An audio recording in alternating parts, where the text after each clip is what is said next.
Olá, boa noite a todos. Sou Alexandre Matos, reumatologista, membro da Comissão de Inovação em Mídias Sociais da Sociedade Paulista de Reumatologia. Hoje, a nossa live, o nosso encontro, vai ter um tema de suma importância para todos nós. É uma honra falar desse tema, que é falar sobre a atividade física. Algo que é tão essencial na nossa vida, não só para o tratamento dos nossos pacientes, mas também para o nosso dia a dia, para o nosso bem-estar. Hoje, nesse encontro, a gente vai receber a querida Ana Maria, para a gente comentar, para a gente conversar, para a gente ter esse bate-papo sobre esse assunto tão importante. A atividade física é muito importante para nós, reumatologistas. Ela é um pilar do tratamento das diversas doenças. E ela é uma língua em comum de todas as nossas doenças. É um tratamento muito importante. Eu vou convidar agora a Ana Maria, a doutora Ana Maria.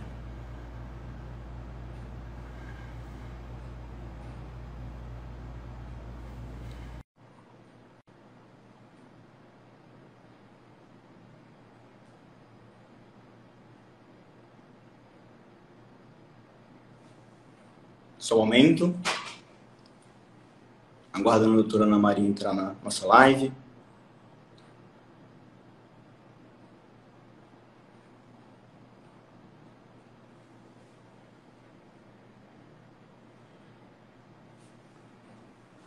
E só reforçando, essa nossa live vai ficar salva aqui para todos nós, para vocês poderem rever depois.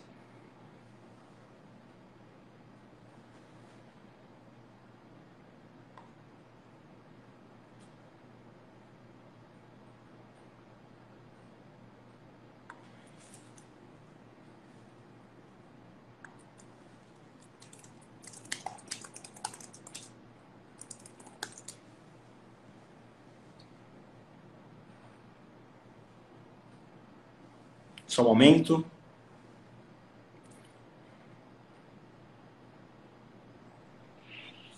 Oi, gente.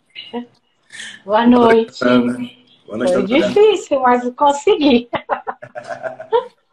Boa noite para todos. É um prazer, doutora Ana Maria, receber você aqui. Prazer é meu. Eu A doutora queria Ana Maria agradecer o Jones. convite. Obrigada, Alexandre. É um grande prazer estar aqui. Eu acho que o nosso bate-papo hoje sobre atividade física vai ser muito legal. Espero que a gente possa tirar as dúvidas de todo mundo, né?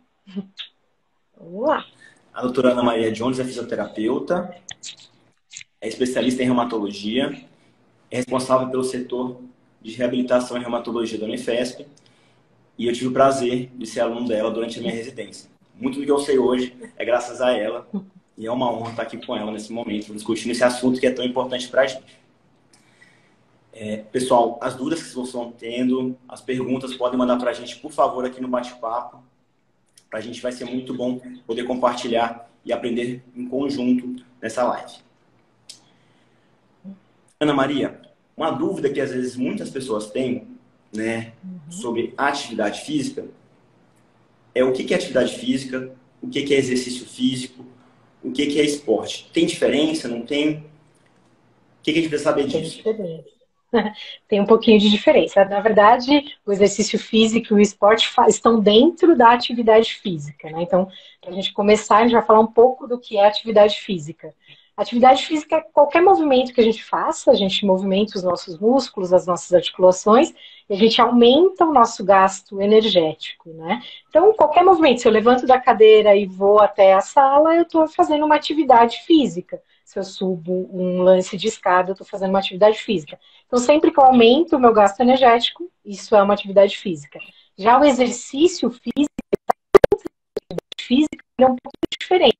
Quando eu falo de exercício físico, eu penso que eu tenho um objetivo, que eu vou ter um treino para ganhar, para chegar naquele meu objetivo. Então, eu quero ganhar força muscular. Eu vou ter um treino com exercícios específicos, com uma intensidade específica, com uma duração específica para chegar naquele objetivo. E o esporte é quando eu faço alguma atividade a nível competitivo, né?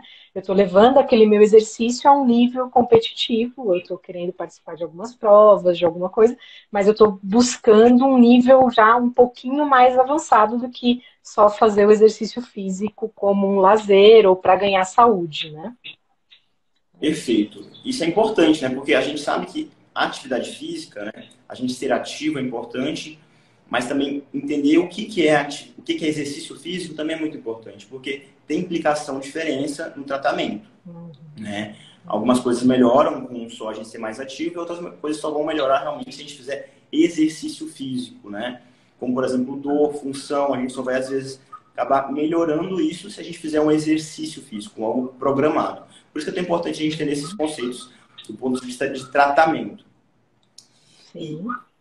e Ana Maria, e a gente, assim, na nossa prática, por que é tão importante, assim, a gente fazer exercício físico no nosso dia a dia? Como população em geral, não só na população com doenças autoimunes. Por que é importante, assim, por que é tão relevante isso? Eu acho que o tema da live ficou importante por causa disso, né? Atividade física é remédio, né? Então, na verdade, quando a gente faz atividade física, a gente está pensando em saúde. Quando eu aumento o quanto eu gasto de energia, o quanto eu ando, o quanto eu faço de exercício de resistência, eu estou pensando em ganhar saúde, eu estou pensando em ganhar força, eu estou pensando em ganhar massa muscular e massa óssea, que é bastante importante. Eu estou pensando em ganhar um condicionamento cardiovascular. Então, eu estou falando em ganhar saúde, né? Em ter uma vida mais saudável, em ficar um pouco menos doente, em não ter algumas doenças que são características do sedentarismo, né? Então, você ter pressão alta, você ter um aumento de colesterol, triglicérides, você ter uma diabetes, de repente, né? Então, tudo isso pode ser causado também por uma vida muito sedentária. Então, quando eu falo em fazer atividade física, aumentar o meu nível de atividade física, eu penso em saúde. Eu quero estar saudável, eu quero me manter saudável, né? Mas a gente pode pensar na atividade física para os nossos pacientes também. Então, aí a gente vira a chavinha, né? Eu já tenho uma doença crônica, né? Que eu tenho muita dor, eu tenho dificuldades funcionais, e aí eu vou usar a atividade física para diminuir a inflamação, né? A gente fala, poxa, então eu vou caminhar um pouco mais e a minha inflamação vai diminuir? Eu vou diminuir os sintomas da minha doença. Então, eu diminuo dor, eu diminuo inflamação, né? Eu diminuo o meu risco cardiovascular, porque a maioria das nossas doenças tem um risco cardiovascular elevado.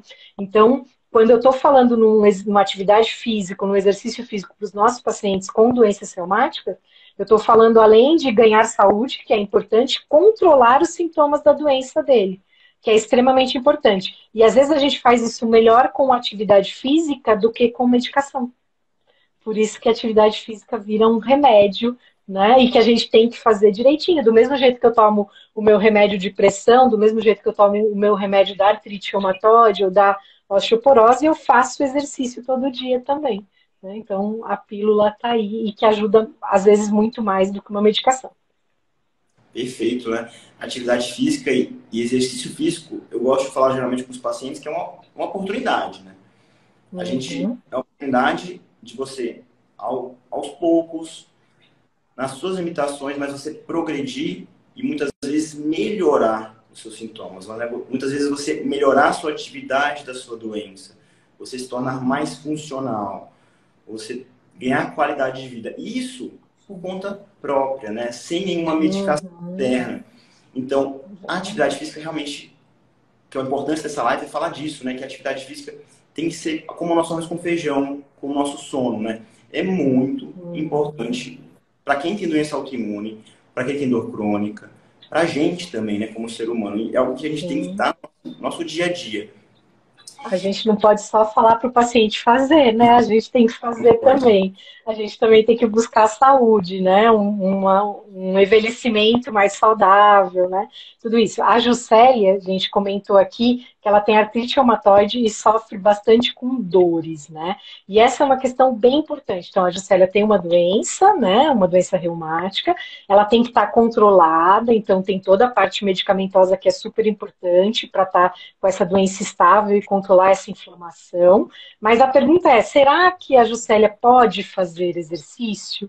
Ela deve fazer exercício, mesmo ela estando com muita dor, ela sentindo dores todo dia, ela deve começar a fazer a sua atividade física, ou o seu exercício de uma maneira mais objetiva, assim, pode fazer um exercício dentro da reabilitação também, mas ela tem que fazer, por quê? Porque normalmente quando a gente tem uma doença, como artrite reumatoide, a gente entra num ciclo que é aquele ciclo de dor crônica, né? Então eu tenho dor, eu penso em fazer mais repouso para melhorar a minha dor, então eu me movimento um pouco mesmo porque a minha articulação está dolorida, então deixa ela descansar. E aí isso vai entrando num ciclo que é eu fico deprimido porque eu não consigo fazer minhas coisas, eu fico ansioso, eu durmo pior, eu vou perdendo força muscular e eu vou tendo mais dor, né? Então, esse ciclo de dor crônica que os nossos pacientes com doenças crônicas normalmente têm, ele tem que ser quebrado em algum lugar. E a gente pode quebrar isso com atividade física, a gente deve quebrar isso com atividade física. E aí o paciente fala, mas eu tô sofrendo, eu tenho dor. Começa devagar. Então, se você consegue caminhar uma quadra sem piorar a sua dor, é uma quadra. Daqui a 15 dias vão ser 2 quadras. Daqui a um mês vão ser 3 quadras. Daqui a pouco eu estou conseguindo andar 15 minutos. Daqui a pouco eu desço um ponto antes do ônibus, de chegar na minha casa e ando até em casa. Daqui a pouco eu subo um lance de escadas. Então, tudo isso eu vou fazendo devagarzinho, sem piorar a minha dor, e vou quebrando esse ciclo de inatividade que vai alimentando essa dor que eu tenho. Então, é muito importante, mesmo com dor, evitar ao máximo o repouso. Fazer qualquer atividade que aumente o seu gasto energético e não piore a sua dor. Então, se for comprar pão na padaria e não piorar a sua dor, vai comprar pão na padaria. Se for buscar o filho na escola e não piorar a sua dor, vai buscar o filho na escola a pé.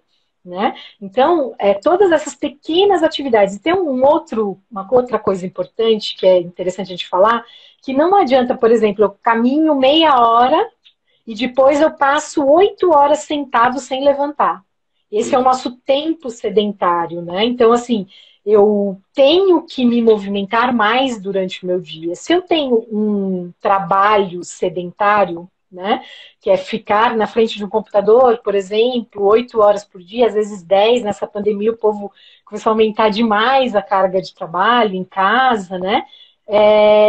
Eu tenho que quebrar, então a cada 1 hora levanta, pega um copo d'água, né?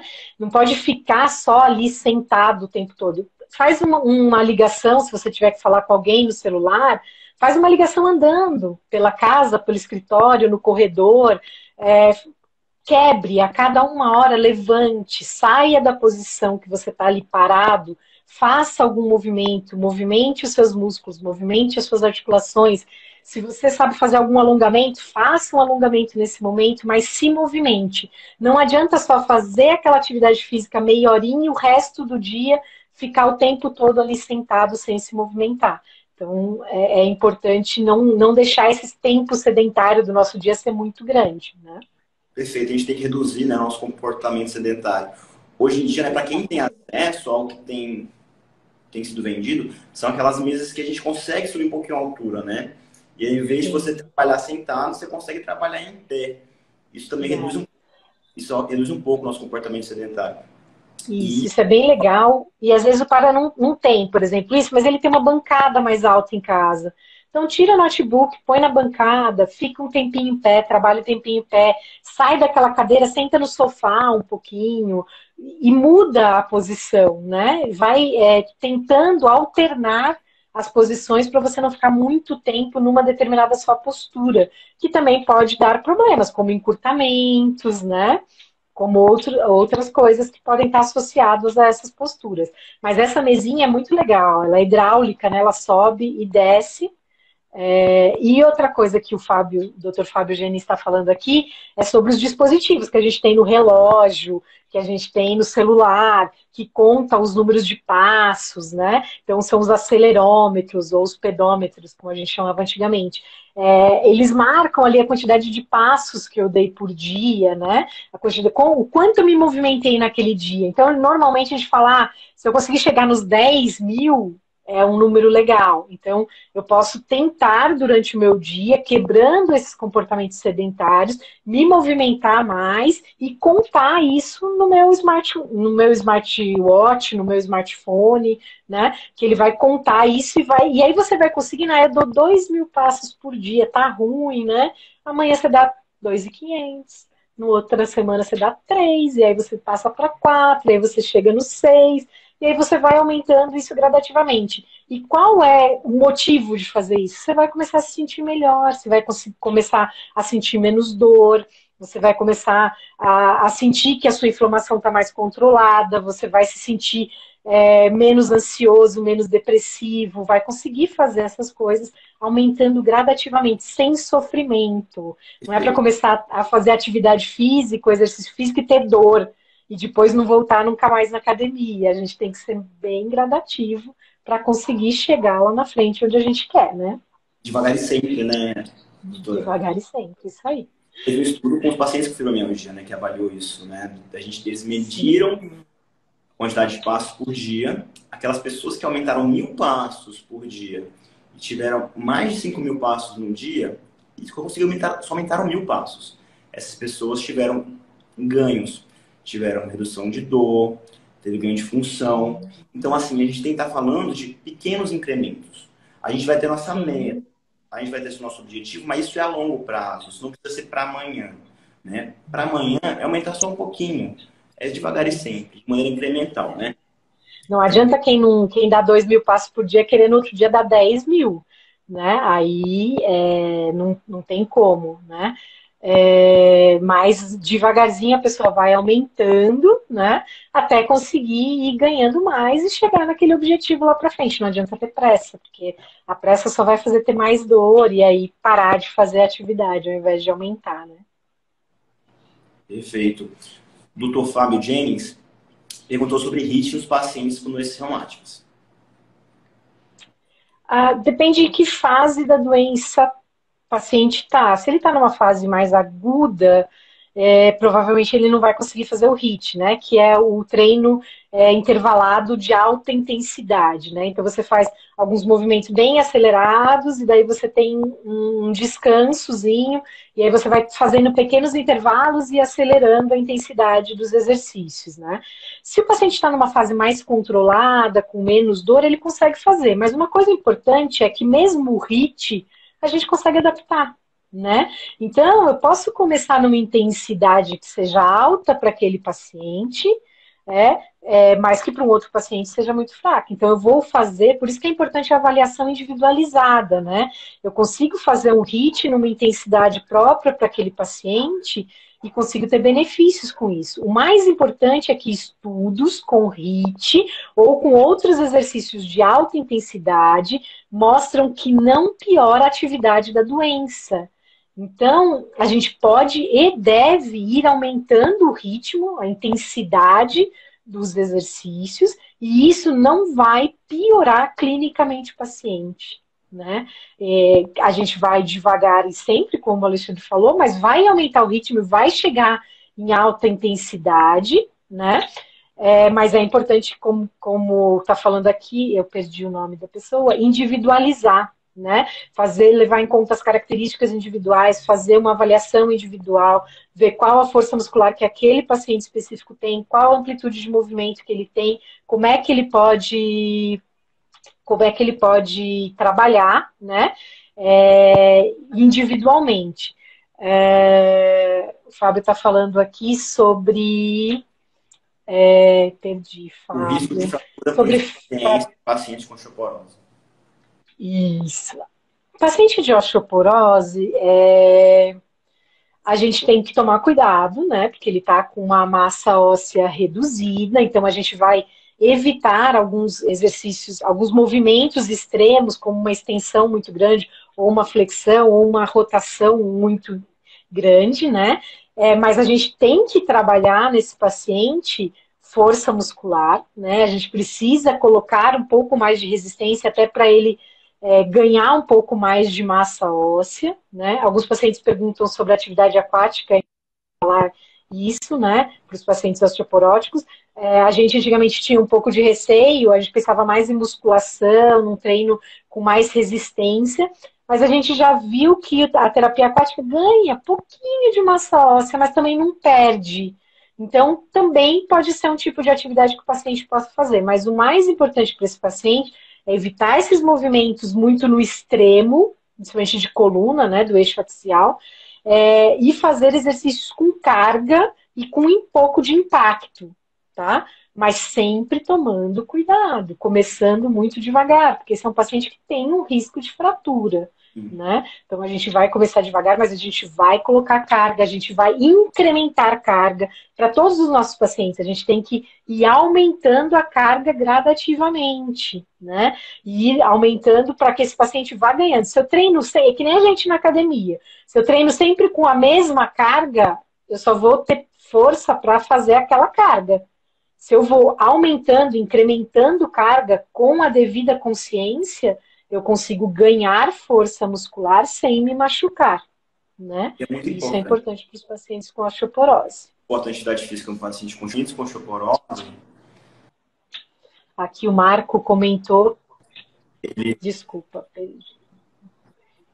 Os pacientes com osteoporose, eles precisam do cálcio, da vitamina D, mas eles também precisam fazer atividade física, né? Precisa de fazer algo que estimula a produção óssea, que é muito importante.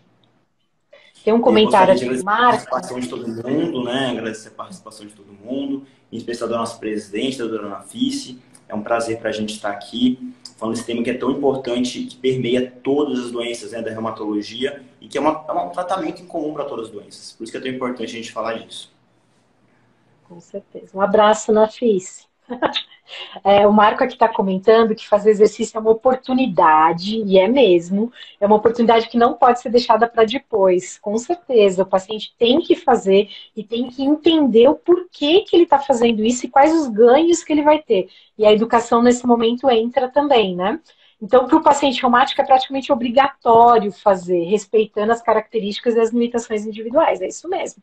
É obrigatório para o paciente, gente. A maior parte das doenças reumáticas, a maior parte delas, o exercício tem benefícios maiores, o tratamento não medicamentoso, que inclui o exercício, tem benefícios maiores do que o tratamento medicamentoso, para grande parte das nossas doenças, né?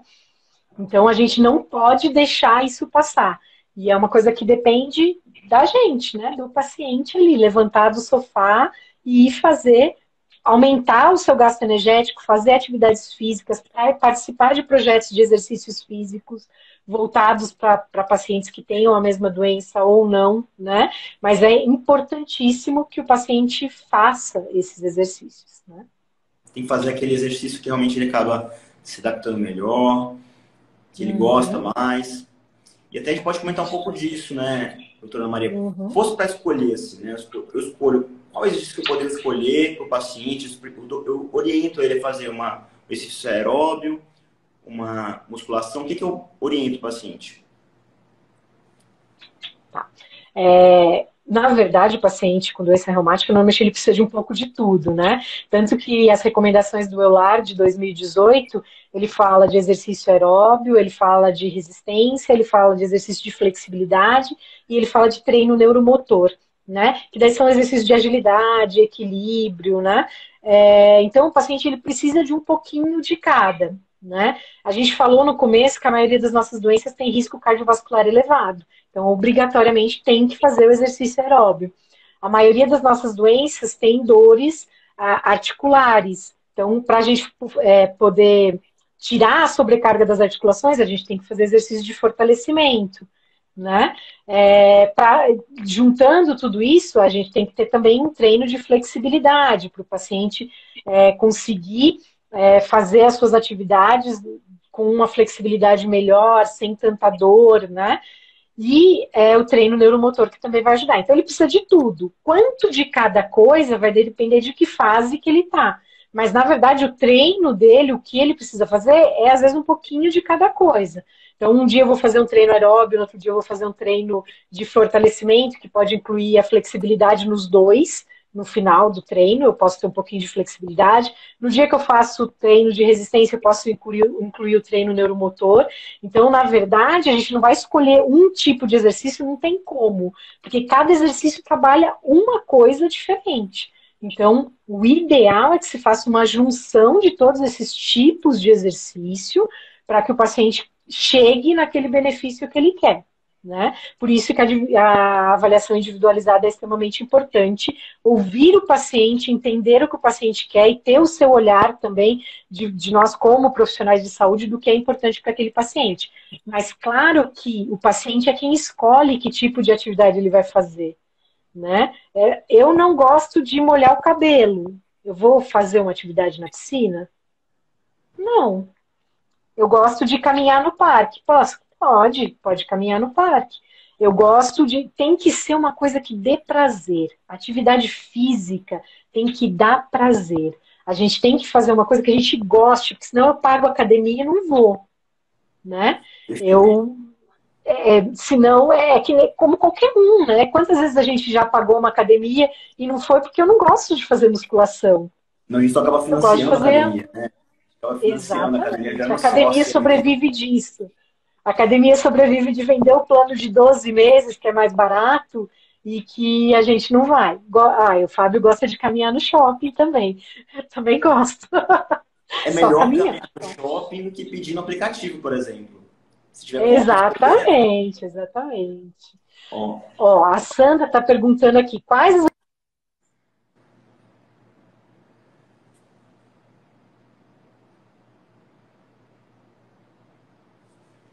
só um momentinho que eu acho que a conexão da doutora Ana Maria está com problema.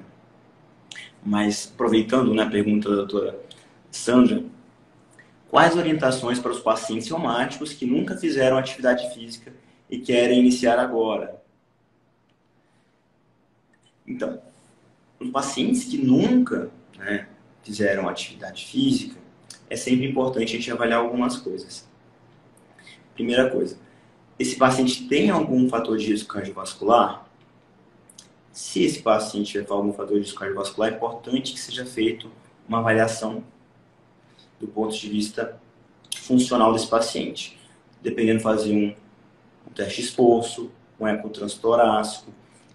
Caso contrário, o paciente seja ativo, já faça algum tipo de atividade física, muitas vezes a gente já pode manter esse paciente na atividade física. E vai depender muito da intensidade também do exercício, né?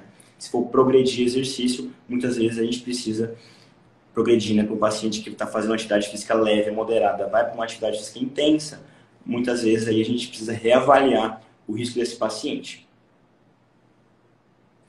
Vou pedir para a doutora Ana Maria entrar de novo aqui.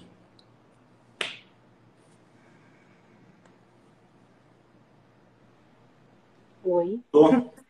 Caímos, eu caí, acho. Então, Ana, a doutora Ana Maria estava comentando sobre aquele paciente que nunca fez atividade física, né? Que é importante avaliar algumas coisas. Então, quem nunca fez atividade física, se não tem nenhum fator de risco cardiovascular, esse paciente, teoricamente, já pode começar a fazer uma atividade física desde que seja moderada. Se for uma atividade física mais intensa, ele precisa ter uma avaliação pré-atividade física.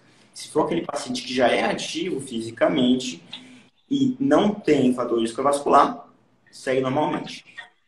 Já faz atividade física e tem fator de risco cardiovascular, vai continuar com uma atividade física moderada, teoricamente não precisa fazer nenhum novo exame. Mas se ele vai progredir na carga, vai ser uma atividade física mais intensa, esse paciente precisa fazer uma avaliação para progredir do ponto de vista de intensidade da atividade física. Isso é muito importante porque os nossos pacientes com doenças reumáticas, muitos têm várias comorbidades e muitas vezes têm um fator de risco cardiovascular elevado e precisam de uma avaliação pré-atividade física. E muitos são assintomáticos, né? Exato. Então, eu acho que teve um estudo que o Dr. Fábio, o Dr. Marcelo, o Dr. Edgar fizeram aqui na escola, que eles fizeram teste de esforço, né, em alguns pacientes que não tinham sintomas, e uma porcentagem, não lembro se era 20%, uma porcentagem desses pacientes, eles tinham risco cardiovascular elevado. Então, é sempre importante fazer um acompanhamento, né? Se você já tá, se você já faz alguma coisa, ok, você pode começar 13%. Aí o Fábio falando que tinha um risco cardiovascular elevado e eles não tinham sintomatologia. Então, às vezes é importante, mesmo sem sintoma, fazer. Quando for na consulta com o médico, comenta que está caminhando, está fazendo, que gostaria de fazer um exercício, uma atividade de mais intensidade, e é interessante avaliar. E é sempre importante fazer. É sempre importante tentar começar o exercício com uma supervisão, né? Se a gente consegue fazer isso, porque daí o profissional vai olhar para você, vai te avaliar, vai começar um treino focado no que você precisa, vai te acompanhar desde o início, né? Então isso é interessante também, né? Mas o principal, assim, se eu não fui no médico, eu quero começar a fazer, eu não tenho, nunca tive problemas, nunca me falaram que eu tenho risco cardiovascular elevado. Eu vou começar a fazer, comece devagar, escute o seu corpo. O corpo sempre manda sinais. Então, assim, escute o seu corpo, vai no seu limite, não tente fazer além daquilo que o seu corpo está te dizendo que é o ideal para aquele momento. Vá aumentando muito devagar a intensidade, a carga, o número de repetições, as séries. Tudo isso, fazer sozinho é muito difícil, né? Mas quando você tem um profissional ali do lado que vai te olhar com mais cuidado, isso é interessante. A gente tem mais de 60 pessoas aqui, então queria agradecer a presença de todo mundo. Obrigada. E vamos mandando perguntas aí para a gente responder, né? Então, para paciente com miopatia, né? Todos esses exercícios são importantes para pacientes com miopatias. O mais importante é a gente perceber qual é o limite que aquele paciente pode fazer. Mas os estudos mostram que mesmo exercícios com mais alta intensidade não pioram as miopatias inflamatórias, tá? Então, é muito importante. Esse paciente vai perder força muscular, né? Proximal, principalmente. Então, é muito importante a gente fazer um trabalho de tronco, de fortalecimento, né? De cintura pélvica, de cintura escapular. E esses pacientes têm risco cardiovascular elevado também, então tem que fazer um treino aeróbico. Mas para esse paciente, dependendo do momento que ele está, um fortalecimento de core, de tronco, é muito importante. E a gente pode e deve colocar carga, né? A gente tem que colocar carga nesse paciente para ir ganhando força muscular, né? Então, esse paciente tem que fazer um exercício de resistência com certeza. Tem Então, programas de exercício. Da física, né? Da atividade da doença, isso é válido para as nossas doenças no geral, né? Então, isso é muito importante. A atividade física e exercício físico, no geral, não pioram a atividade das nossas doenças, mesmo os pacientes com doenças autoimunes. Isso vale para artrite reumatoide, vale para lúpus, vale para Sjögren, vale para as miopatias, vale para as espongiloartrites. Então, é muito importante a atividade física. Mas a gente vai fazendo o nosso tempo, mais devagar e sempre, é muito importante. Não tem nenhuma doença reumática, que os estudos mostrem piora de atividade de doença com exercício, tá? Vamos tomar cuidado também, né? Não vamos fazer um crossfit, não vamos, assim, levar o corpo ao extremo. Assim, o crossfit é uma modalidade que é interessante, mas você precisa ter um preparo muscular grande para poder fazer aqueles exercícios. Então, o paciente que está começando, o paciente não dá para fazer esse tipo de exercício no momento. Tem que se preparar para chegar lá na frente. Perfeito. O Fábio pediu para falar. Mais uma pergunta. Pode falar. Qual a sua experiência, né, com telereabilitação, com programas online? O que você acha? Então, na verdade, eu vou falar em relação à fisioterapia, né, que é a minha profissão. Não era permitido fazer atendimentos online com pacientes antes da pandemia. Isso foi permitido, regulamentado durante a pandemia, porque todo mundo estava num momento de isolamento social, os pacientes tiveram que parar de fazer seus tratamentos e tal. E eu era bem resistente em relação a fazer qualquer tipo de terapia online, né? E eu me surpreendi, eu tive que realmente morder minha língua, né? Eu me surpreendi muito com o que a gente consegue fazer para os pacientes numa telereabilitação, numa reabilitação online. a gente consegue fazer muita coisa, a gente consegue corrigir movimento, a gente consegue incrementar a carga, a gente consegue orientar o paciente de como fazer esses exercícios em casa e consegue fazer com eles. Eu tenho uma paciente que eu atendo hoje em dia, ela mora na Suécia. Eu consigo fazer um treino muito interessante com ela sem nunca ter avaliado essa pessoa presencialmente. Eu acho que eu gostaria de avaliar o paciente presencialmente uma vez, pelo menos. Eu gostaria de vê-lo, né? De testar as articulações, de testar a força muscular, de ver as limitações, de conversar, né? De conhecer aquele paciente pessoalmente. Mas na eventualidade disso não poder acontecer, de o paciente estar em outro estado, de não poder vir, a gente consegue avaliar esse paciente, consegue tratar ele muito bem pelo WhatsApp, é uma coisa maravilhosa. Aqui no SUS, a gente fez o tratamento com vários pacientes durante este período pelo WhatsApp. Todo mundo tem WhatsApp, né? Então a gente conseguiu fazer muita coisa e tem um resultado excepcional, tem um resultado muito positivo. Os estudos estão saindo, tem muita coisa saindo com terapia online, com exercício online. Mas, assim, a gente tem que ter um pouco de paciência assim, na comparação, como é que vai ser o online e o presencial. Tem diferença? A gente tem, né? No presencial, se eu quiser fazer uma liberação miofascial com o meu paciente, eu consigo fazer, né? Perfeito. No online, eu não consigo ter essa abordagem mais de toque, né? Que eu tenho muito no presencial. Mas a gente consegue fazer muito bem E é os melhor, exercícios online. é melhor do que não É melhor fazer. do que não fazer, é melhor do que não fazer, O né? Eu paciente tenho pacientes, por exemplo, que vêm isso, e eu faço uma, duas, três sessões de orientação, e ele vai para casa e faz os exercícios em casa por meses e volta para reavaliar, né? Então existe todo esse tipo de orientação que a gente pode dar. Fazer o exercício online é melhor do que não fazer. Agora, eu tenho um pouco de receio, eu acho que são interessantes essas plataformas de exercício online. Mas eu tenho um pouco de receio porque às vezes você vai ultrapassar o seu limite tentando acompanhar uma aula ali online onde o professor de educação física ou mesmo o fisioterapeuta não te conhece, né? E eu falo sempre para o meu paciente isso. Seja o pior aluno da sua turma. Faça no seu ritmo. Faça o movimento do jeito que você consegue fazer. Não ultrapasse o limite da sua dor. Você não está ali competindo com ninguém naquela aula. É só com você. Quem tem que ganhar é você. Então, às vezes, é que nem caminhar no parque com um amigo que caminha super bem. E aí você vai do lado dele e você não está aguentando, mas você quer seguir aquele ritmo. A gente tem que seguir o nosso ritmo, né? Então, às vezes, fazer algum exercício assim online tem que ser no ritmo devagar, tem que começar com o exercício de iniciante. Tem várias plataformas de exercício online que tem exercício para iniciantes, mas faça no seu ritmo, né? Comece devagar, né? Isso é o mais importante. Brasileiro, tem o Repare, né, que é o aplicativo com orientações com Sim. espondiloartrites. Tem uma plataforma também americana também com exercícios para pacientes com espondiloartrites. Então, se a gente der uma procurada, a gente vai encontrar algumas plataformas disponíveis aí no mercado. A Ana Fis fez uma pergunta que é para deixar a gente encurralado, eu acho, né? É. Quais as plataformas de exercício online vocês recomendam? Ai, Nafice, assim, eu conheço pouca dessas plataformas, assim, de só exercício mesmo, feito por profissionais de educação física.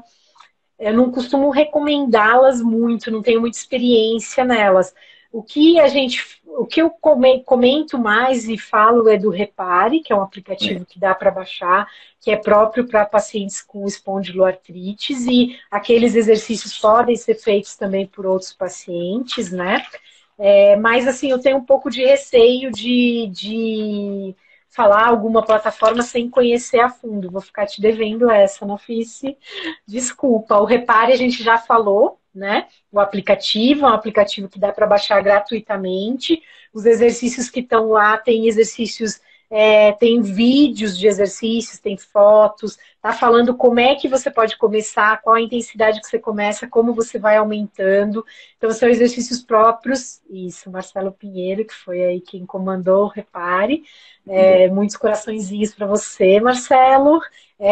O Repare é excelente, é gratuito. vocês podem abaixar próprio para pacientes com espondiloartrites.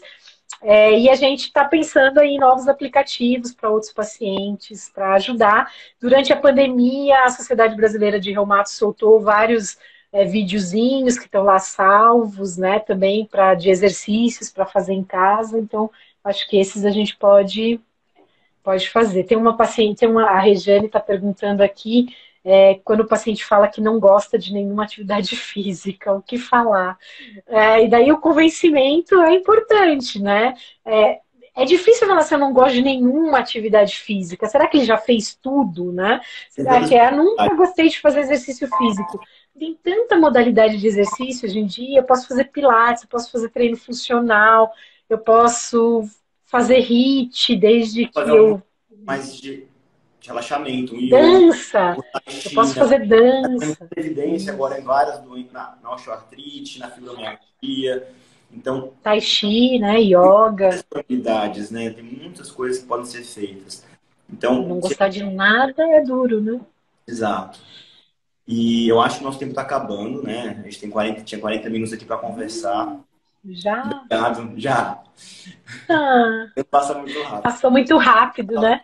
A participação, obrigado especial à Ana Maria, doutora Ana Maria, que foi excelente.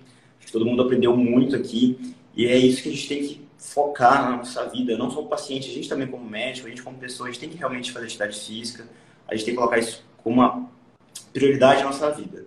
A gente, assim como a gente coloca prioridade para a gente dormir, para a gente se alimentar, a gente também tem que colocar uma prioridade na nossa atividade física, que tem que fazer parte realmente da nossa rotina, né, do nosso hábito. Isso é muito difícil da gente mudar. Quando a gente fala de hábito, é algo difícil, envolve mudança de rotina da nossa vida, mas tem que ser uma prioridade. E a gente tem que se priorizar, assim como nossos pacientes.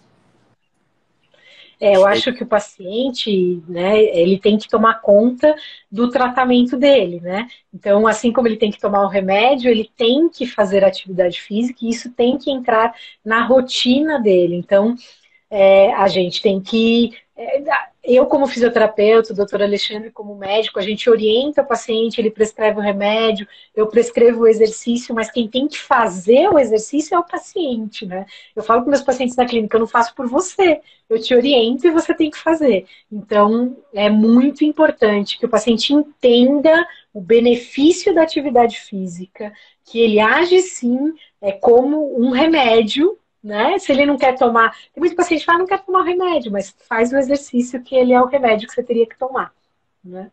Perfeito. Acho que é isso. Obrigada pelo convite, tá bom? Foi um grande prazer estar aqui com vocês. Muito bom. Obrigado, pessoal. Até a próxima. Até mês que vem. Tchau, gente. Tchau, tchau, pessoal. Tchau, tchau.